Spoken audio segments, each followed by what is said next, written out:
Hello बच्चों, let's see this question. The question says small liquid droplets dispersed in another liquid is called, and the options are gel, suspension, emulsion and true solution. So key concept of this question is, key concept क्या है यहाँ पर? colloids.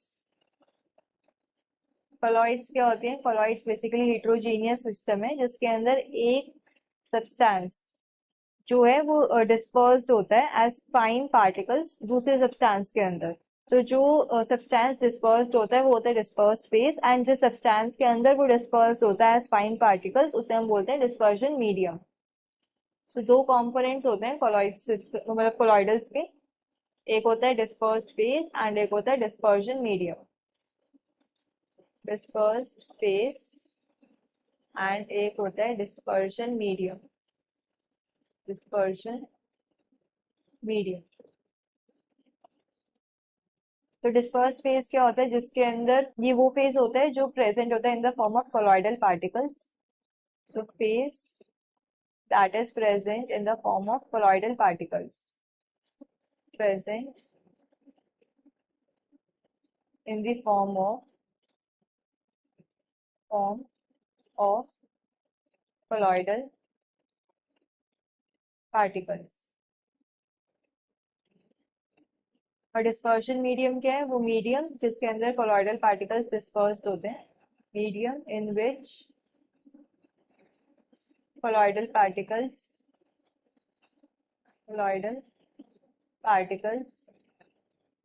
are dispersed।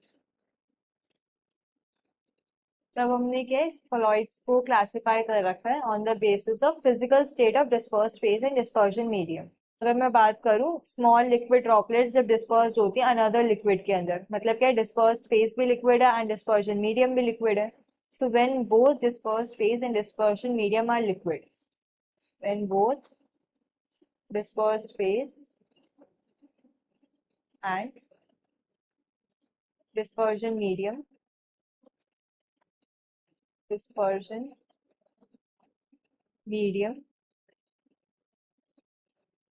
are liquid। तो जो colloids बनते हैं उन्हें हम क्या बोलते हैं? इमल्शंस। इमल्शंस के एग्जाम्पल होते हैं मिल्क, हेयर क्रीम एक्सेट्रा। तो ये जो स्मॉल लिक्विड ड्रॉपलेट्स डिस्पर्स्ड है अनदर लिक्विड में, इन्हें हम क्या बोलेंगे? इमल्शन बोलेंगे।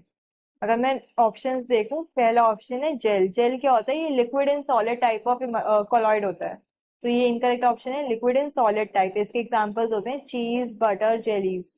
सस्पेंशन के, सस्पेंशन कोलॉइड नहीं होता, सस्पेंशन एक अलग कैटेगरी है। सस्पेंशन के अंदर क्या होता है? जो पार्टिकल्स होते हैं एक सब्सटेंस के पार्टिकल्स क्या होते हैं? सस्पेंडेड होते हैं दूसरे सब्सटेंस के अंदर, एंड जो पार्टिकल साइज होता है वो विजिबल होता है through naked eyes. Various colloid के अंदर जो डिस्पर्स्ड फेज के जो पार्टिकल्स होते हैं, जो कोलॉइडल पार्टिकल्स होते हैं, ये हम नेकेड आई से नहीं देख सकते। तो suspension is incorrect option. True solution, true solution क्या होता है? होमोजीनियस मिक्सचर होता है जिसके अंदर सॉल्यूट सॉल्वेंट आपस में अच्छे से मिक्स होते हैं, तो ट्रू सॉल्यूशन भी इनकरेक्ट ऑप्शन है। So we can say the final answer is option C. Hope you understood this well. Best of luck.